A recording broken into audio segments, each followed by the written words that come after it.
qu'à travers ce culte des ancêtres, peut-être sommes-nous en train de dégager quelque chose de bénéfique à tous, mais qui est peut-être mal exprimé. Mais tant que nous ne parlerons pas, nous-mêmes, nous ne pouvons pas parler aux autres. Il faut que nous nous parlons, que nous décortiquons ce que nous sommes. Parce que ce mécanisme-là, dans un article, j'ai donné un exemple en disant qu'il y a un monsieur qui a pris comme nouvelle femme une divorcée et qui est venu avec deux de ses enfants, dont l'un s'appelait Ibrahima et l'autre Moussa. Non, dis-moi, dans la maison, il avait deux enfants qui s'appelaient Ibrahima, l'un s'appelait Ibrahima et l'autre Moussa. Et dans la prière, lui, souvent, il disait Alatek.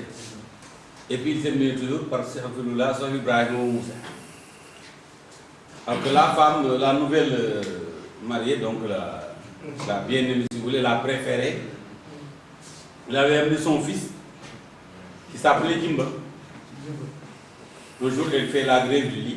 Elle dit non, parce que son enfant n'est pas cité, alors le lit c'est fini.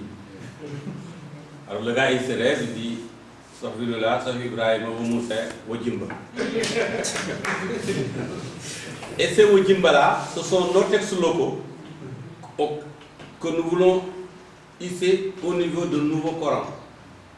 Nous disons ça, c'est les écrits de Mama Demba ou de Mama Semba, et puis on les lit, on met le Coran de côté, on dit oui, bon, tout ça, c'est du djembaïsme, c'est du néo-kimbanguisme, c'est du culte des ancêtres.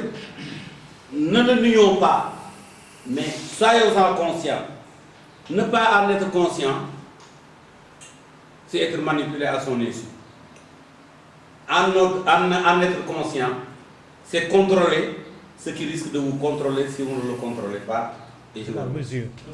Ça vous paraît aller tuer les gosses. Est-ce que vous voyez bien? Parce qu'au fond, moi qui cassais avant, je sais bien que nous exagérions des fois. Oui. Mais au moment où j'étais jeune, peut-être que je ne le savais pas. Maintenant, je le sais. Alors, je conseille aux jeunes de tout relativiser. Et puis, surtout, savoir jusqu'où ne pas aller trop loin pour ne pas renverser notre barque commune. Parce que le pays, en fait, c'est le leur, ce n'est pas le nôtre. Donc, le détruire en totalité, c'est eux qui en paieront les frais demain. Donc, ça aussi, c'est une leçon que je veux leur expliquer. En somme, il faut relativiser. Mais toujours savoir faire face. Si vous devez faire du maintien de l'ordre, il faut savoir faire face. Avec adresse, avec expertise, mais avec mesure. Si vous devez manifester également, savoir faire face à ce que vous voulez, mais savoir jusqu'où ne pas aller trop loin. Parce que même ceux qui vous gouvernent, qui ferment les écoles ou qui punissent, ce n'est pas parce qu'ils ne vous aiment pas, c'est parce que des fois ils n'ont pas la solution ou ils n'en ont pas les moyens. Ce qui fait qu'en somme, moi, pour mon credo est la mesure dans tout ce qu'on fait. La mesure dans tout ce qu'on fait. Parce que c'est Dieu qui nous a donné le chemin à suivre. S'il y a trop de soleil, ça ne va pas. S'il y a trop de feu, ça ne va pas. S'il n'y en a pas, ça ne va pas. Etc., etc., etc.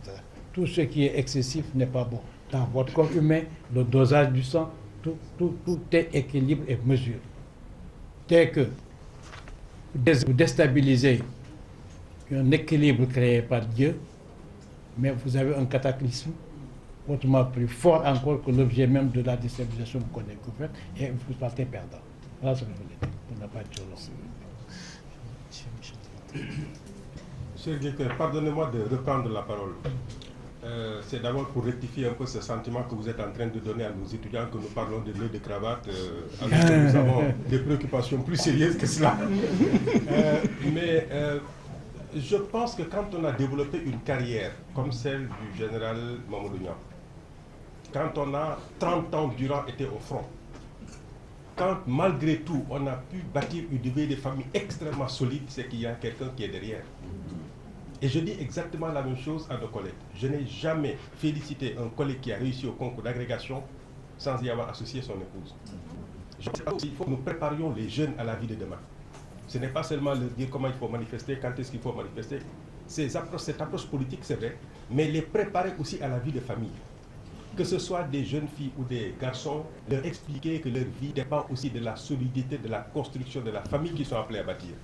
C'est d'abord le respect à l'égard de nos conjoints.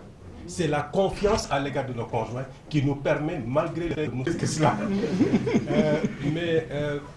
Je pense que quand on a développé une carrière comme celle du général Mamadou Niang, quand on a 30 ans durant été au front, quand malgré tout on a pu bâtir une vie de famille extrêmement solide, c'est qu'il y a quelqu'un qui est derrière. Et je dis exactement la même chose à nos collègues. Je n'ai jamais félicité un collègue qui a réussi au concours d'agrégation sans y avoir associé son épouse. Je pense que c'est parce que aussi il faut que nous préparions les jeunes à la vie de demain. Ce n'est pas seulement leur dire comment il faut manifester, quand est-ce qu'il faut manifester. Cette approche politique, c'est vrai, mais les préparer aussi à la vie de famille. Que ce soit des jeunes filles ou des garçons, leur expliquer que leur vie dépend aussi de la solidité, de la construction de la famille qu'ils sont appelés. C'est d'abord le respect à l'égard de nos conjoints. C'est la confiance à l'égard de nos conjoints qui nous permet, malgré le fait que nous soyons en train de préparer des thèses, des concours d'agrégation, quand c'est un militaire, il est sur le théâtre des opérations, c'est parce que, encore une fois, il y a quelqu'un qui a décidé aussi de sacrifier sa vie. Je pense que nous avons aussi l'obligation de dire à nos jeunes, ce que je dis est peut-être un vieux jeu, mais quand on voit les jeunes garçons, la manière dont ils traitent les filles aujourd'hui, j'ai envie de dire aux garçons, soyez quand même un peu plus élégants et un peu plus corrects. J'ai envie de dire aux filles, développez quand même un peu plus de personnalité. Je ne veux pas faire n'importe comment. Et je pense que si aujourd'hui, je parle en connaissance de cause parce que je connais la famille du général Niang. Je suis désolé de le dire, mais s'il n'y avait pas une épouse qui veillait encore une fois à l'éducation des enfants, cette famille ne serait pas là. Je voudrais donc rendre hommage à Madame Niang, d'une part, et d'autre part, convier également les jeunes. C'est vrai, votre engagement politique, c'est votre droit le plus absolu, mais dans votre vie, en quelque fois, d'homme ou de femme, je pense qu'il y a une certaine personnalité qu'il faut construire. Le respect à l'égard de nos conjoints, d'une part, et d'autre part, la confiance à l'égard de nos conjoints. Je pense que c'est une leçon que les jeunes doivent retenir aussi. Merci. Monsieur le directeur, je pense que le débat au bord du fleuve dont la plus proche est Dagana. Quand on dit Dagana, on dit Dagana. Ici, c'est le Ghana. Les fondateurs, c'était les Niang et les Bachili. Sans la naissance, on n'a rien. Mais aussi, je sais que, même s'il a écrit ce livre, il a très peu parlé comme cette grande muette qu'est notre armée. C'est vrai qu'au Sénégal, nous avons la meilleure armée d'Afrique. Et pourtant, la plus mal armée. Matériellement, mais c'est la mieux armée moralement. C'est l'armée qui connaît bien son code et qui l'applique et qui le respecte. Et en cela, elle est mieux armée que toutes les autres armées. C'est vrai que sur le plan matériel, sur le plan de la logistique, quelque chose est à faire. Toutefois, j'ai eu l'insigne honneur de diriger pendant quelques jours sur un autre front, celui de la diplomatie. Et dans une zone militaire fermée, interdite à l'aviation civile, donc avec un avion spécial, une petite armée que j'ai dirigée, moi qui viens du monde civil. Et il y avait, entre autres, derrière moi, 2 généraux, dont le général Niang. Parce que le général Niang, et vous le savez tous, et comme tous les généraux sont des soldats. Mais le général Niang est toujours resté un soldat. Il est toujours resté un soldat, c'est pourquoi j'étais étonné par sa discipline, le refus des honneurs, le refus d'être mis devant, le refus de prendre la parole, le refus d'être envahissant. Et c'est ça la grande valeur, qui ne s'exhibe pas, qui n'est pas ostentatoire, qui fait place aux autres. J'ai trouvé les grandes qualités de ces parents et grands-parents au Fouta qui sont toujours et qui seront toujours également les guides spirituels de communautés travailleuses, pieuses, tranquilles. Je crois que c'est de là qu'il a puisé les grandes qualités qu'il a utilisées au ministère de l'Intérieur pour n'avoir pas à mater la jeunesse d'aujourd'hui, comme la jeunesse d'hier, comme la jeunesse de demain. De savoir que une jeunesse, elle est aussi précieuse pour un pays que les œufs pour une poule. Parce que si la poule casse ses œufs, il n'y aura plus point de poule. Et si on casse notre jeunesse, on n'aura jamais rien. Je voudrais lui rendre hommage et je vous remercie.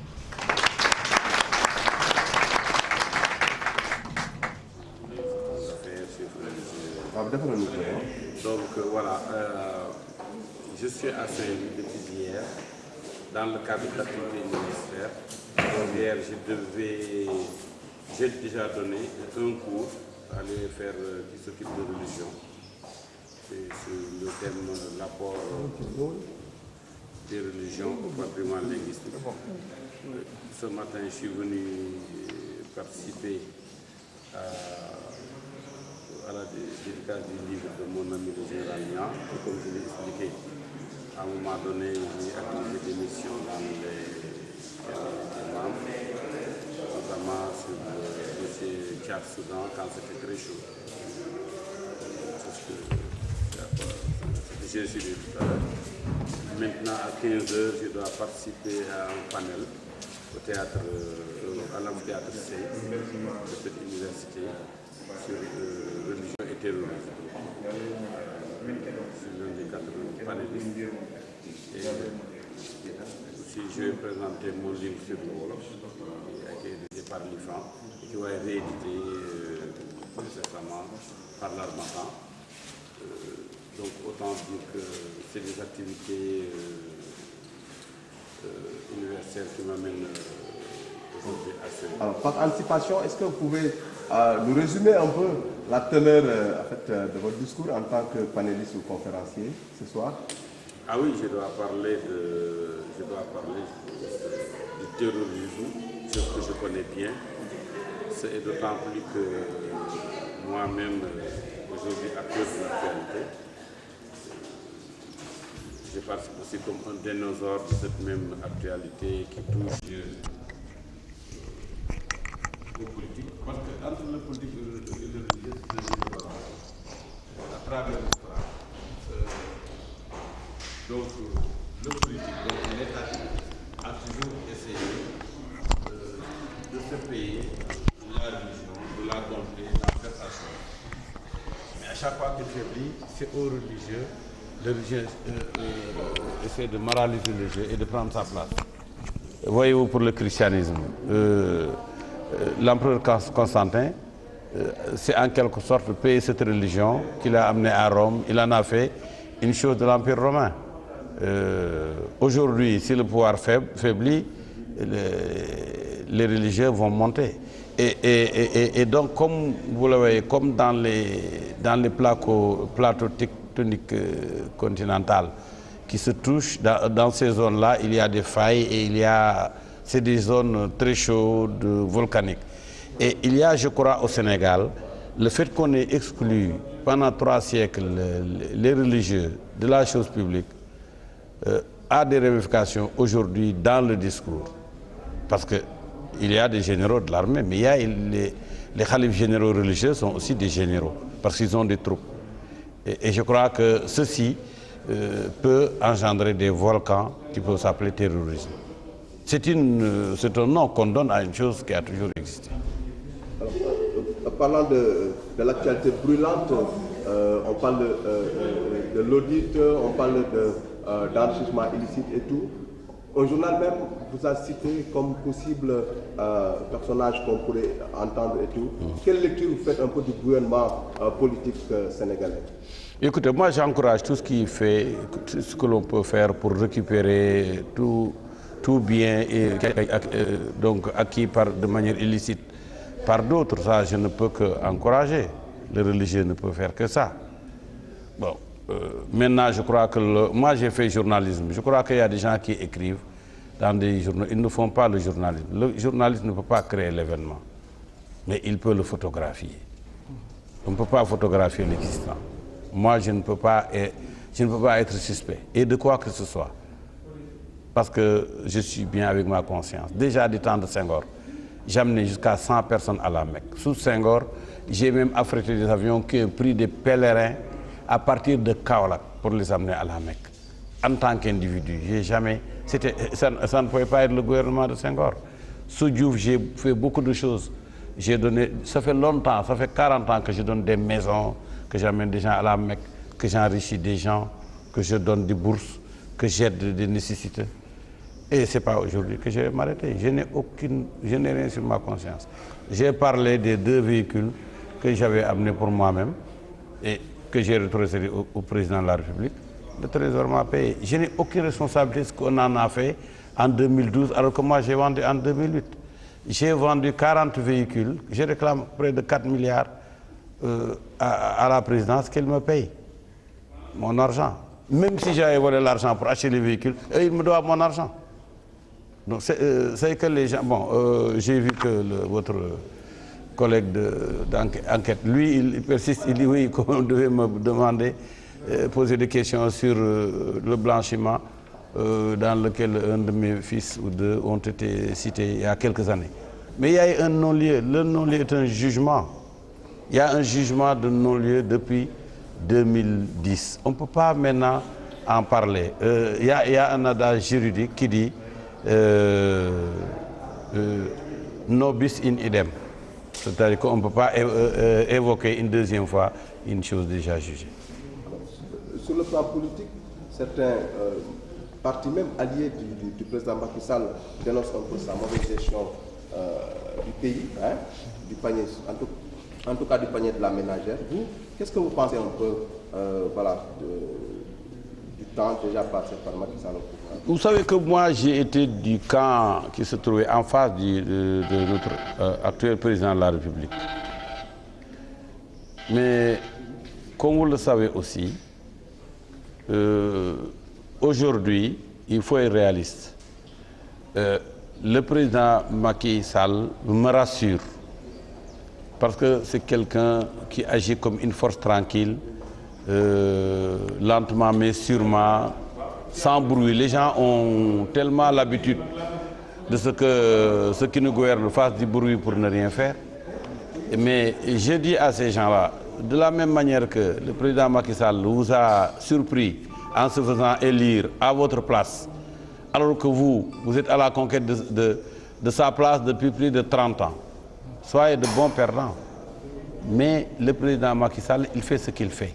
Moi, je crois que la bonne direction que le président est en train de prendre, ce n'est pas de dire je diminue le coût de produits que je ne produis pas, mais c'est de dire j'augmente le pouvoir d'achat pour que les choses soient à la portée des Sénégalais. tey jii da nga ñëw université mais ngoon itam ngay def benn conférence nga tënkal ñu thème bi ak yow sa pàcc bu ci war a bay. waaw dañuy wax ci mbiri terrorisme ak diine mu nekk loo xam ne dama ci wax ne diine ak nguur naka jekk dañ daa béjoo ba àddina sosoo ak tey ndax ñi nga xam ne dañu yori nguur dañuy bëgg toujours di yilif ñi nga xam ne ñoom ñooy yori diine waaye itam saa yoo xamee ne ñooñu jàng nañ wala ñu bëgg a daanu diine waa diine ñoo leen di jàkkali yor nguur gi ci seen place tëccoo boobu yàgg na ci àddina xam nañ ne roi Constantin dafa jël ay taalib yonent Yàlla Eesa mu jël leen def leen indi leen Rome taxawal fa Vatican mais mu nekk loo xam ne ci moomeelu empire romain la yeneen i diine itam jéem nañ ko yeneen i nguur jéem nañ ko ci fem fu mën a nekk ñaar yooyu nag jege bi ñuy jege ak mbëkkante bi ñuy mbëkkante léeg-léeg ay safara génn ci safara yooyu mën nañ ko tuddee terrorisme tuddee nañ ko tey waaye tur la wuñ tuddee loo xam ne mosu fee jóg li am solo Sénégal a ngi nii di réew moo xam ne dañoo jël ñi nga xam ne ay kilifa yi diine lañ ñu classé leen ci folklore tant que nag ñu ngi leen di fa placé ci folklore te ñoom ñuy ay borom yi man-man loolu dana affaiblir état bi ba état bi autorité bi mu war a am du ko am te itam loolu dafay génn ñu bëree bëri ci biir réew moo xam ne fa lañ dëkk ñi jàng ci daara yeeg ñi jàng arab ak ñi nekk doomi sëriñ ak ñi nekk ay ustaas ak ñeent ci réew mi lañ bokk dañu war a mën a am li ñëpp di am. audit yi moom coow li jib yow sax ñu tudd la si ban jàngat la ci am. man duñu ma ci tudd ndax man samay mbir dafa set te leer te it yàgg fi du loo xam ne lu bees la ndax ci jamonoy Senghor mi ngi ci journaux yi ci archives yi daan jël ab menn at ma yóbbu téeméeri màkka wala ñaar téeméeri màkka ci sama poosu bopp ci jooju jamono dama daan maye ay kër di jënd ay oto di ko maye di jëkkati di may ay nit di fayal nit ay bor di fayal ay nit ñu fay seen courant di fayal ay nit ñu faju di fayal ay nit ñu jàng def ko ci jamonoy Abdou Diouf def ko ci jamonoy Ablaye Wade te maa ngi ko def jamonoy kii donc man affaire yi nguur alali nguur mosuma ko téye li nga xam ne maa ngi koy am itam ba ma ko dalee am ak léegi yàgg na maanaam journal nag lii wàllam muy yéen kaay mooy moom mën naa portale li xew waaye amul droit sos lu xewut su fekkee ne waa l'enquête dañoo sos lu xewut ñoom ñoo sos lu xewut waaye kenn waa est-ce que xel daj na su fekkee ne même moment bi nga xam ne man jaay naa ñaari oto yi présidence est-ce que ci même jamono ji waaw lu tax oto yi nga xam ne ci même moment bi Mercedes jaay na ko wala Toyota ñu jaay ko présidence lu tax laajuñ leen ko duñ leen ko laaj li tax duñ leen laaj moo tax duñ ma laaj ndax nit ki boo jaayee bañ fay la boobu côté pare na su fekkee ne ngaa jaay nit oto depuis nangami at après oto bu ñu sàcc ko yow càcc nga sa yoon new ci kazalika na ko noonu jaay naa état bi ñeent fukki oto yoo xam ne maa ngi ci laaj lu jege ñeenti milliards depuis 2008 laa leen ko jox 2010 déjà maa ngi topp gouvernement bi jamonoy Ablaye Wade na agence judiciaire de l'État na mu gouvernement état bi fay wala ma yóbbu leen ci yoon te loolu maa ngi koy laaj ba tey yaakaar naa nag foofu man maay laaj état bi du man la état bi di laaj. waaw dëkk bi xaw metti politiciens yi seen coow yi jib yow lan nga si jàngat. man dama yaakaar ne ñi fi nekk di mbel-mbel yi naan waaw nit ñi yëf yi dafa yokku bu ñu mënuñ koo jënd déedéet du noonu man bokkuma woon ci ñi wateeloon président Macky Sall waaye tey danaa wax ne